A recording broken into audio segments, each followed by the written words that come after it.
মে মাসেই আমেরিকার রাষ্ট্রপতি ডোনাল্ড ট্রাম্প এবং চীনের রাষ্ট্রপতি ভ্লাদিমির পুতিন তারা দুজনেই বেজিং সফর করলেন।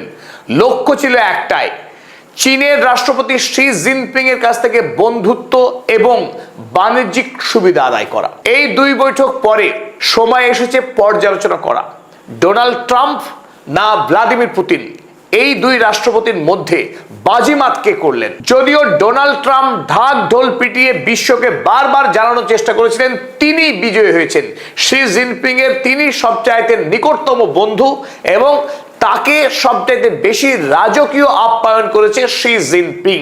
এমনকি তিনি এও বলতে ছাড়েননি আমেরিকার কোন রাষ্ট্রপতি কোনোদিনও চীনে এসে এইরকম আতিথেয়তা পাননি। কিন্তু আমরা জানি ডোনাল্ড ট্রাম্পের চীন সফরে অশ্বডিম্ব প্রসব করেছেন, অর্থাৎ ঘোড়ার ডিম নিয়ে বাড়ি ফিরেছেন ডোনাল্ড ট্রাম্প। কিন্তু ঠিক তার 5 দিনের মাথায় বেজিং এ রাজার মতো আগমন ঘটলো রাশিয়ার রাষ্ট্রপতি ভ্লাদিমির পুতিনের এবং তাকে ঘিরে চীন সরকারের যে উৎসাহ, তাকে যে উচ্চ পর্যায়ের আতিথেয়তা এবং অভ্যর্থনা জানানো হয়েছিল তা সত্যি চোখে পড়ার মতো। এবং ভ্লাদিমির পুতিন যে আদরটা পেলেন বেজিং এর কাছে তার তুলনায় ডোনাল্ড ট্রাম্প একেবারেই সাদামাটা, একেবারেই নগণ্য। আজকের এই ভিডিওতে আমরা আলোচনা করব ডোনাল্ড ট্রাম্পের তুলনায় ভ্লাদিমির পুতিনের চীন সফর বিশ্ব রাজনীতির ক্ষেত্রে অনেক বেশি গুরুত্বপূর্ণ।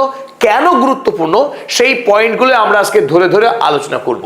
1 নম্বর, এই বৈঠকে শি জিনপিং এবং ভ্লাদিমির পুতিন যৌথ বিবৃতি দিলেন মাল্টিপোলার ওয়ার্ল্ডের। এতদিন পর্যন্ত পৃথিবী ছিল আমেরিকা নির্ভর, এক মেরু বিশ্ব যার কেন্দ্রে ছিল আমেরিকা। পৃথিবী কিন্তু সেই জায়গায় আর রইল না, তার আনুষ্ঠানিক ঘোষণা করে দিলেন শি জিনপিং এবং ভ্লাদিমির পুতিন।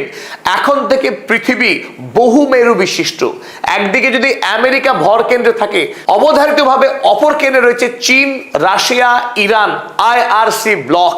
অপরদিকে ব্রিক্স শক্তিশালী হয়ে উঠছে, অর্থাৎ বর্তমান পৃথিবীতে একাধিক মেরু তৈরি হয়েছে আর তার আনুষ্ঠানিক ঘোষণা করলেন এই দুই হেভিওয়েট রাষ্ট্রনায়ক। দ্বিতীয় গুরুত্বপূর্ণ বিষয় ডি-ডলারাইজেশন। এতদিন ধরে আপনারা শুনে আসছিলেন যে আমেরিকার ডলারের পতন ঘটছে, আমেরিকার ডলারের আধিপত্য কমে আসছে। তার আনুষ্ঠানিক ঘোষণা করলেন শি জিনপিং এবং ভ্লাদিমির পুতিন। এটা অত্যন্ত তাৎপর্যপূর্ণ। মার্কিন সাম্রাজ্যের পতন সেদিনই হবে যেদিন আমেরিকার ডলারের পতন ঘটবে, আর সেই ডলারের মৃত্যু ঘন্টা বাজিয়ে দিলেন বেজিং এ দাঁড়িয়ে ভ্লাদিমির পুতিন এবং শি জিনপিং। এবং তৃতীয় গুরুত্বপূর্ণ বিষয়, এই মুহূর্তে পৃথিবীর সবচাইতে বড় দুটি যুদ্ধ, একদিকে আমেরিকা এবং ইসরায়েলের সঙ্গে ইরানের যুদ্ধ, অন্যদিকে রাশিয়ার সঙ্গে ইউক্রেনের যুদ্ধ। এই যুদ্ধের বিষয়ে চীনের অবস্থান কি? কারণ ডোনাল্ড ট্রাম্প বেজিং এ এসেছিলেন শি জিনপিং এর কাছ থেকে আশ্বস্ত হতে যে আগামী দিনে চীন ইরানকে কোনোভাবেই যুদ্ধে সহযোগিতা করবে না। ঠিক ডোনাল্ড ট্রাম্প যখন বিদায় নিলেন, ভ্লাদিমির পুতিনের পাশে দাঁড়িয়ে শি জিনপিং ঘোষণা করলেন আমেরিকা ইরানের উপরে অন্যায় যুদ্ধ করছে, অর্থাৎ চীন সরাসরি সরকারিভাবে ইরানের পাশে দাঁড়ালেন এবং আমেরিকার বিরুদ্ধে ক্ষোভ উগরে দিলেন। চলুন এবার আমরা ডিটেলে দেখে নিই এই দুই হেভিওয়েট রাষ্ট্রনায়ক চীন সফরে তারা কে কতটুকু পেলেন, কে এগিয়ে থাকলেন, কে পিছিয়ে গেলেন। মে মাসের 13 তারিখে আমেরিকার রাষ্ট্রপতি ডোনাল্ড ট্রাম্প আমেরিকার 16টি বৃহৎ কোম্পানির CEO দের নিয়ে বেজিং এ ল্যান্ড করলেন। আর বিমানবন্দরে ডোনাল্ড ট্রাম্পকে স্বাগত জানালেন চীনের উপরাষ্ট্রপতি হ্যান জেইং।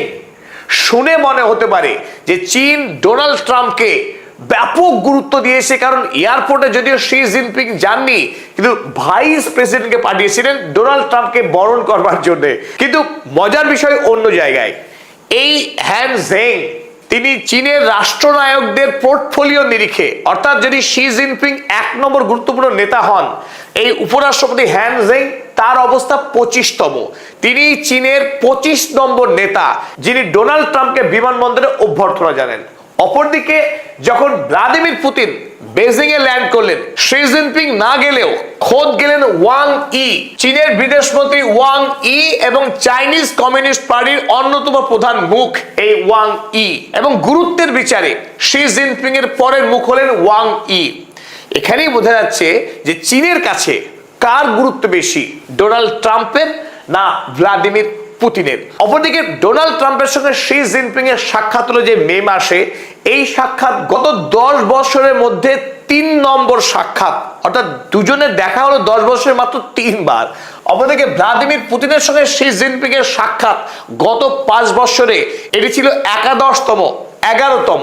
স্বাভাবিকভাবে একটা সূত্র কিন্তু স্পষ্ট যে ভ্লাদিমির পুতিন এবং চীনের রাষ্ট্রপতি শি জিনপিং তাদের ব্যক্তিগত সম্পর্কের উষ্ণতা এবং দুই প্রতিবেশী রাষ্ট্রের মধ্যে পারস্পরিক বিশ্বাস, বন্ধুত্ব, পশ্চিমী রাষ্ট্রগুলোর বিরুদ্ধে চীন এবং রাশিয়ার যে ব্লক, যে মঞ্চ, সেই মঞ্চ কিন্তু অনেক বেশি শক্তিশালী। রাশিয়া এবং চীনের বৈঠক নিয়ে বিস্তারিত কথা বলার আগে চলুন আমরা সংক্ষেপে একবার দেখে নিই ডোনাল্ড ট্রাম্পের সঙ্গে শি জিনপিংয়ের বৈঠকে কি কি বিষয় ছিল। Donald Trump